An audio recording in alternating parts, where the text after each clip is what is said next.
I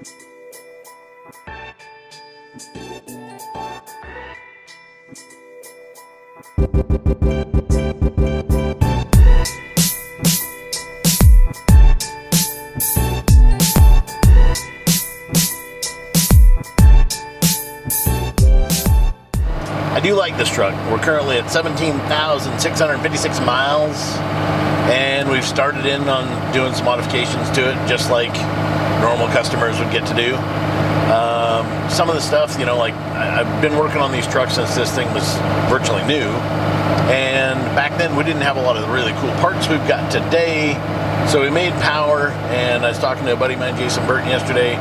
You know, him and I both started on these about the same time, about 2000-ish or whatever. And we laughed yesterday because I don't even need a pyrometer. Like this thing, I was on the dyno, I slammed the brake on the dyno for like 10, 15 seconds at a time, saw what the pyro did, and even with the intercooler not having fresh air being blowed through it, we weren't making 1500 degrees at wide open throttle, so there's really no reason for me to put a pyrometer in this truck. As long as I'm making boost and I haven't blown an intercooler boat off, it's gonna be about the same. But back then, like 1600 degree pyrometers weren't even enough. And smoke rolling out the tailpipe was massive. Now, this thing's got a 180 pump. It's got some of our stage 3 injectors in it with pilot holes. It runs like a dream. It starts like a dream. It's literally, I can start it with an app on my phone called Drone. Heat grid comes on. I've got, you know, my foot kicked up on the couch cushion as I'm watching the news in the morning, drinking coffee. My truck fires up by itself. I don't have to walk outside and hit the heat grid 2 or 3 times. Even though it's been cold, lights right off. And smoke is not a problem. Drivability is amazing with this thing. We did, so in the past few days, I've worked on governor spring adjustment to try and get the idle to be like very, very sharp and get it to where it starts really, really sharp. I've got some of our 4K governor springs in it, which in this pump aren't going to make 4,000 RPM full fuel, but in this pump they're easily making about 3,300. And that's with this little 61 millimeter SXE. It runs extremely hard on the bottom end in the mid-range, and it starts to lay down on the top. So 3,200 engine RPM is fine. I'm doing 81 miles an hour right now, or 130 kilometers-ish, and we're at 2,250 RPM. So I've still got plenty to go. Now, if I stand on the gas pedal and let it go,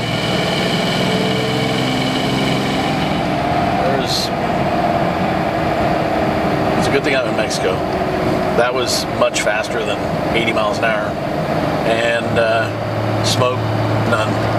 I've got 1, 2, 3 cars behind me, and they couldn't tell I just floored it. So what do we do differently now than we would have done 15 years ago? 15 years ago, we would have just honed out the tips, made them big so they made some horsepower. This is still a factory 180 pump. I set the pump timing to 20 degrees. The flat top plunger does not change timing. You set it wherever you set it, and it's there all the way through the curve. So it's at 20 degrees. A little bit noisy, a little bit rattly. I don't love that. That's one of the reasons why I like the 215 style plunger, is you advance timing as RPM increases. So based off rack treble, you may set your static timing at 16 degrees, but at 16 millimeters of rack treble, you'll gain 2 engine timing degrees. And 17, 18, 19, 20, 21, you gain timing all the way up in rack treble. So you can gain about 8 degrees advance as you increase RPM and rack treble on a 215 style plunger. So next week, I am definitely going to be putting a 215 style pump on this truck with one of our camshafts in it. And I'm super excited about that, because the faster that the ramp angle is, the faster the plunger goes up, the more line pressure we're going to make in the injector line. Now, some of you guys might say, well, hey dummy, all you've got to do is just, you know, shim the injector tighter and it'll make more line pressure. That's true, you're not wrong. tried that and it doesn't work. And the reason why it doesn't work is because when you increase pressure, you decrease volume. So yes, you can make more line pressure, but yes, you lose torque and you lose horsepower, and it's harder on the plungers in the injection pump. So for some of you guys out there that have had tough times by jimmying up the opening pressures to 290 or 300 bar or say 4,500 PSI, and you start sticking plungers, here's a little hint: drop the opening pressure of the nozzle. Get it down to where it'll still atomize. Quantity coming out of the nozzle will go up. The temperature of the fuel in the injection pump will decrease. Plungers will stop sticking. Hint. So, what did we do to this pump so far? We did the normal fuel plate. We did 375 horse with our fuel plate. Smoke was virtually none. It still felt lethargic, not very fun to drive. Then we put some of our high flow delivery valves in there, which are a 024 design. And instantly, Matt, the guy that's holding the camera right now, he was like, man, that truck just sounds sharper. And we put it on the dyno and we picked up 48, 50 horsepower and like 100, 120 pound-feet of torque. So just dropping in delivery valves increases the volume hitting the injector line. The injector line is an accumulator, so based off of how much injector you have and how many RPM you're going to spin, going to a larger diameter line is not a good thing. If you're spinning 5,000 RPM, a big diameter line will act like a bigger accumulator and you'll hold more fluid going to the injector. But remember, the larger chamber takes longer to pressurize, so you really kind of, if you don't have big plungers in your injection pump, big lines are a bad idea. I've done it, I've dyno tested it, I've driven them, and even going from stock lines up to like a 093, gas mileage drops, smoke increases, EGT increases, throttle response goes away. So if you've bought big lines and you can't figure out why your truck never really runs that good, I would advise you to throw stock lines back on it and try and drive it, and you'd probably be pretty impressed. Stock lines will easily support 4,000 RPM, 4,500 RPM.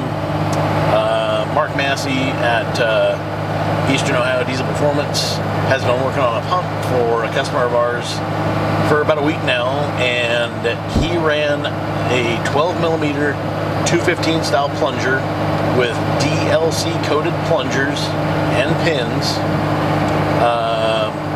Ran that with a set of our 5,000 RPM governor springs and got like basically high idle at 4,900 RPM. So full fuel to 4,900 RPM, and then it drops.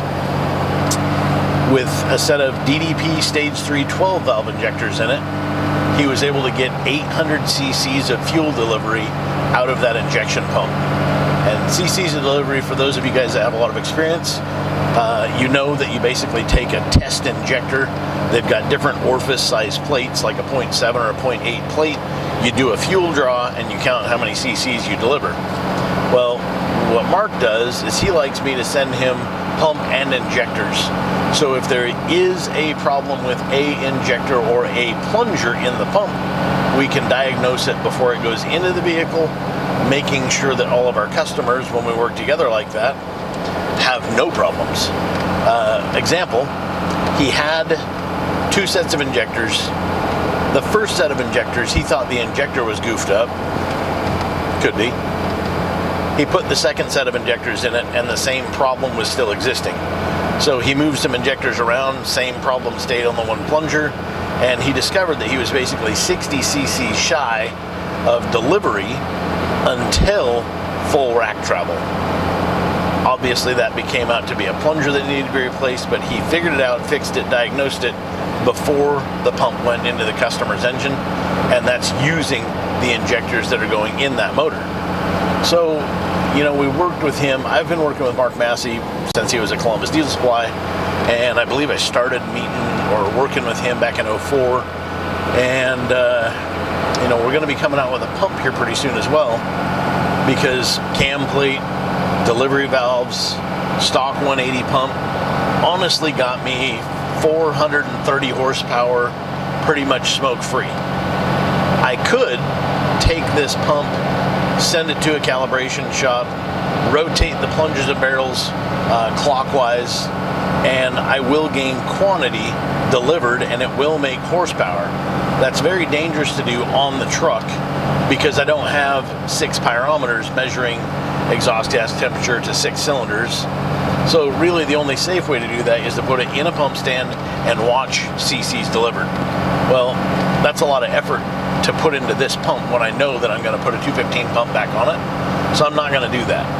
So theoretically, for all of you out there that have like a 175 or 180 pump, you're going to get a nice running 430, 440 horsepower out of what I've got, which is a 61 millimeter SXE, non-gated turbine housing, T3 foot, 4K governor springs, stage 3 injectors, O24 delivery valves, and I've got 20 degrees of engine timing in it.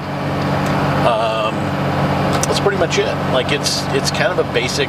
Oh, and the delivery valves, I don't know if I mentioned that, but we got delivery valves, fuel plate. Oh, and then I did try driving this for the past few weeks on the stock Android spring because a lot of people swear that this Android spring is really good. And so I did it, I drove it, I adjusted it, I got it to where it was okay-ish. It's not good. Yesterday I took all of that stuff out and I replaced it with our longer, stiffer spring and our little aluminum back plate, which allows the Android full stroke without modifying or cutting that foot. If you've cut that foot, your truck's never going to be smoke free. That's just that. So there are ways. I've got a dyno. I'm not guessing, and I'm not telling you from my backyard that, you know, what I'm saying is true. I'm telling you from dyno results.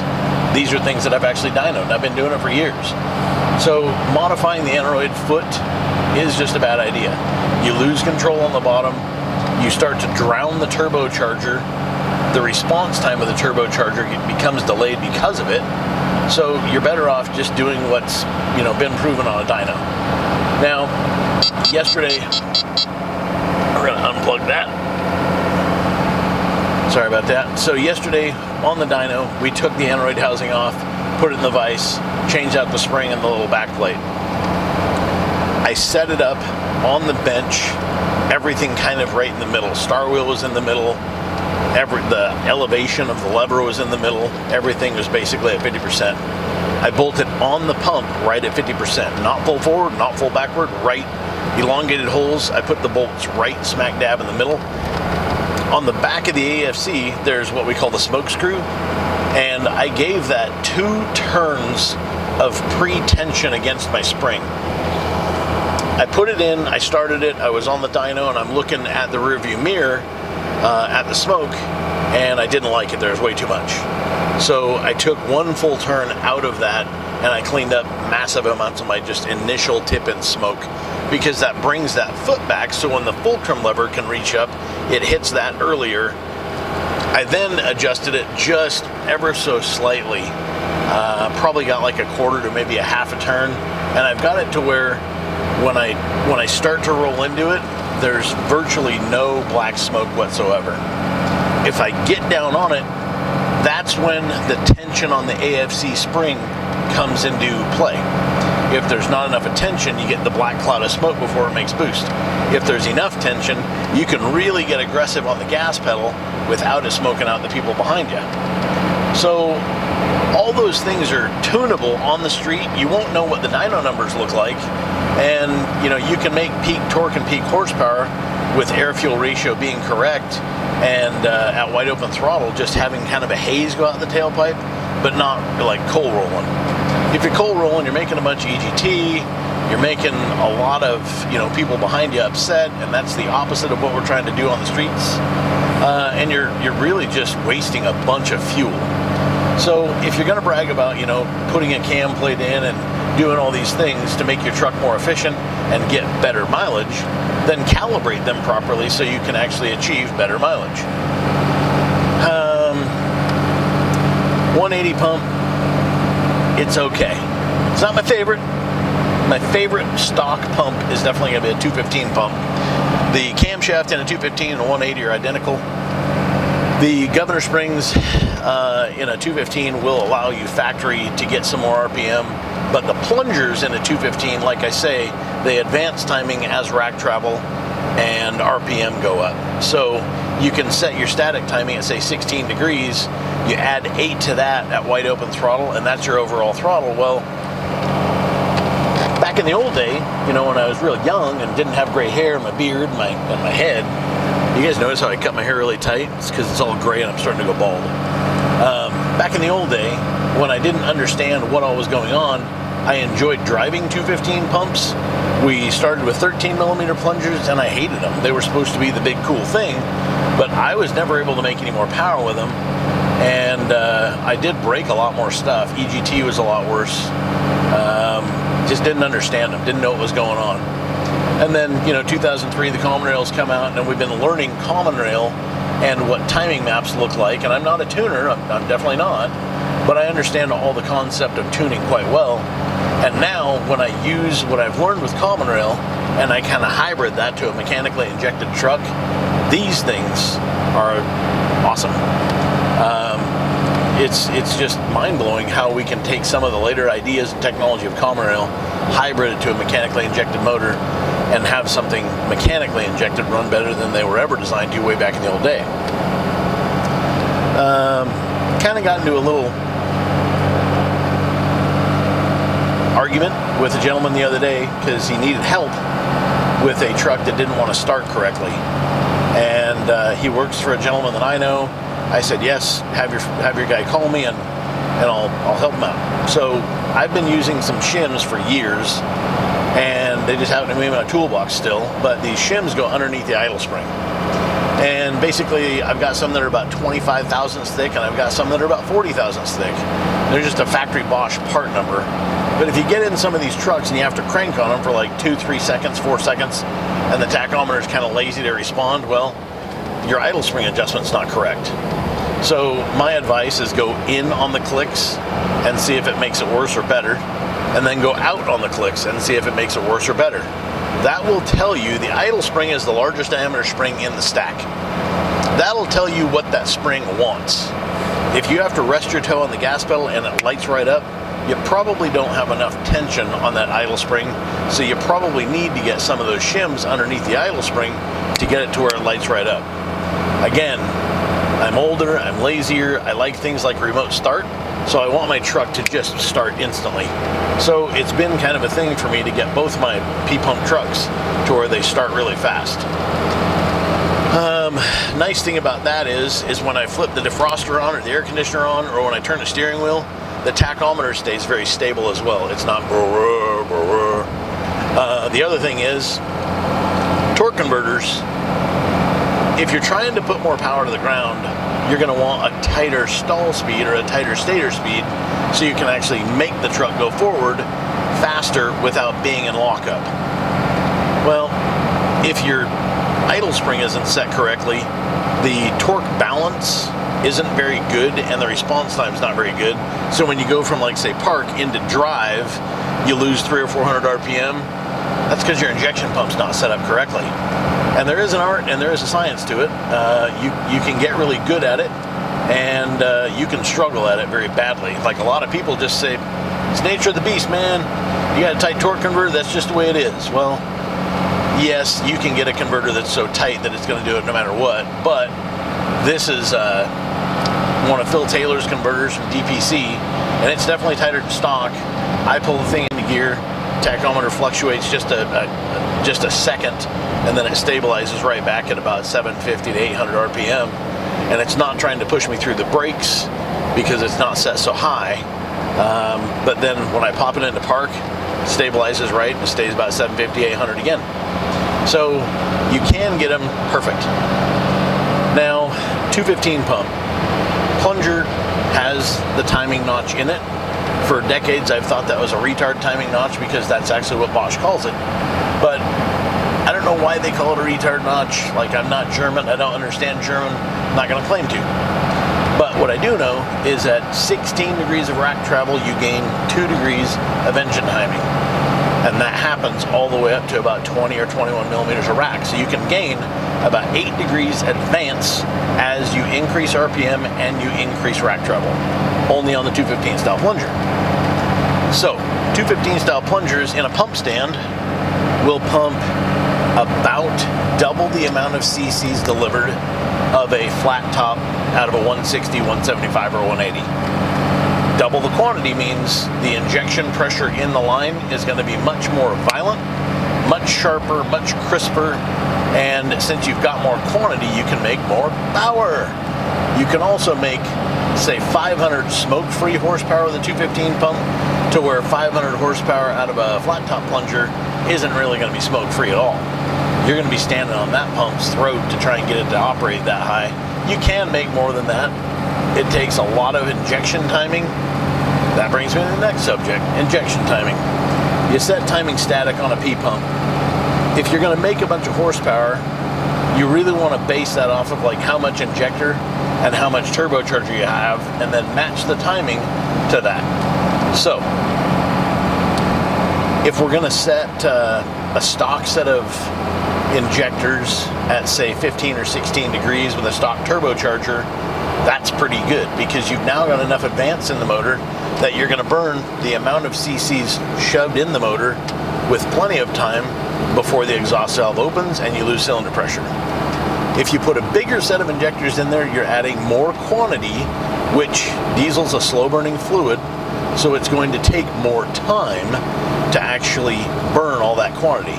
So instantly, even though you haven't touched the injection pump, you're going to want to add at least 1 to 2 degrees of timing to manage the exhaust gas temperature before it just turns into a hot smoky mess.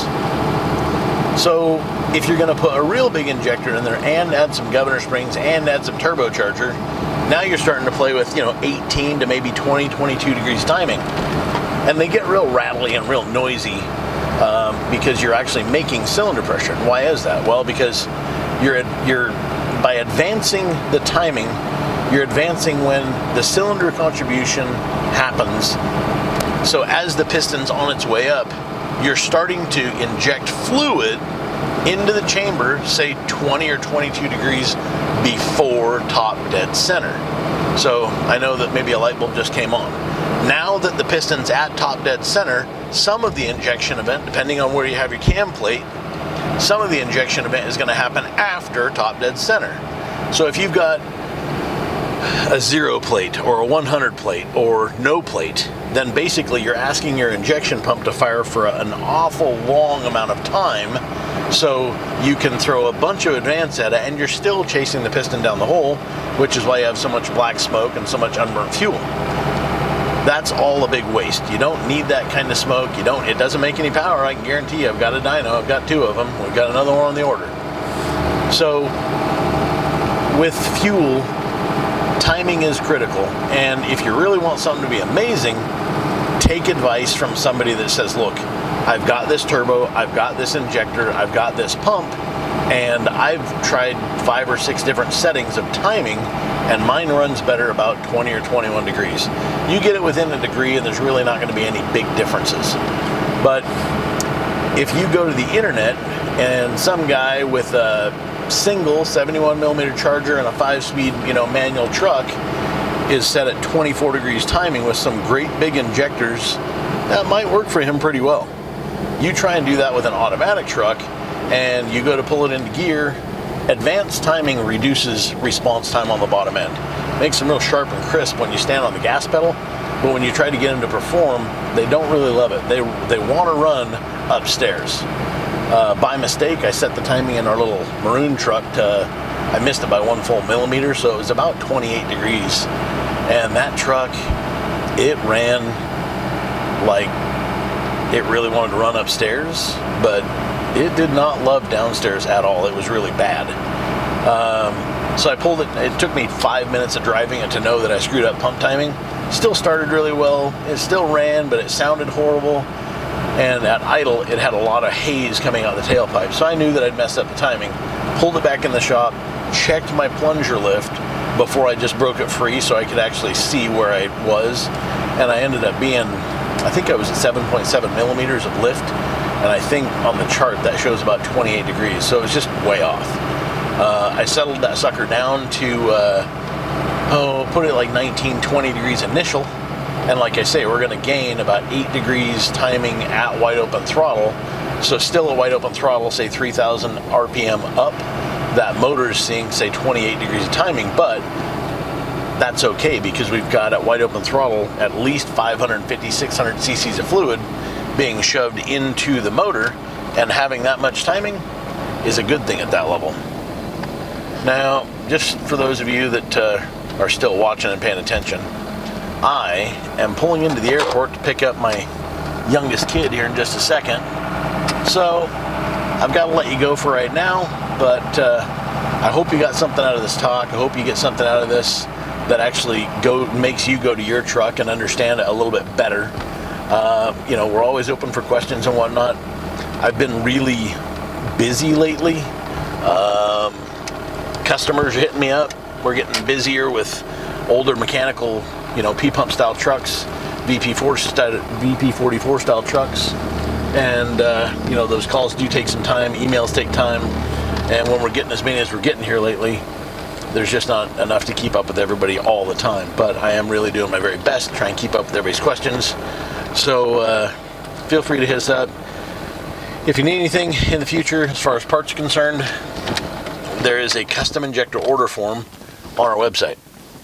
And the custom injector order form does not commit you to purchasing a set of injectors, but what it does is it gives me about one piece of paper where I can look at all of the details of your truck. And if you don't know the details, just put "don't know." Horsepower, that's a mandatory.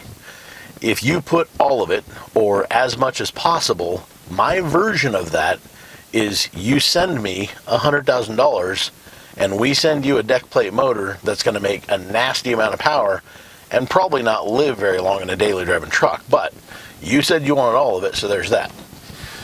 Your version of all of it might be 650 horsepower because you're thinking all of it with this turbocharger, but I don't know that. I just know you wrote all of it. Please put a number in there. If you want 700 and you've got a stock turbocharger, then I'm going to let you know that you're never going to get to 700 without blowing up the turbocharger, possibly hurting the intercooler, and possibly like shoving compressor wheel pieces into the intake valves. If you've got 1,000 horsepower desired and you have the wrong injection pump, then I'm going to let you know. Like, it's not all just about me selling you a set of injectors and then you being disappointed later on because, well, it didn't ever make what you wanted. I'm definitely going to use like 20 years of the knowledge in my head to try and give you as much advice and as much real-world knowledge to get you to your goal. So if there's 4 pieces of a puzzle and you can only afford to put one of them in right now, that's completely fine. But at least you know what piece number 2 and number 3 and number 4 should be, and I will lay it out in that order. And I will let you know, if you skip this step, this is going to be what happens. If you don't finish this step, this is where you're going to be limited to. Man, I sure hope you guys are paying attention, because these trucks are just a ton of fun. Like this 97 truck, I've modernized it. We put sound deadening material in it. It's got a good set of tires on it. I've got a backup camera, got the radar detector. Stereo's great. Having remote start. When you drive a new truck, you don't realize how much you fall in love with remote start until you don't have remote start. And it's not very fun, so I'm really digging this. But one of my favorite things about this truck is it's got 70 miles on this tank of fuel, and right now we're not even a needle width off the full line. So these trucks are old, they're light, and they get really good fuel economy. I dig it. Hope you guys are good. Take care.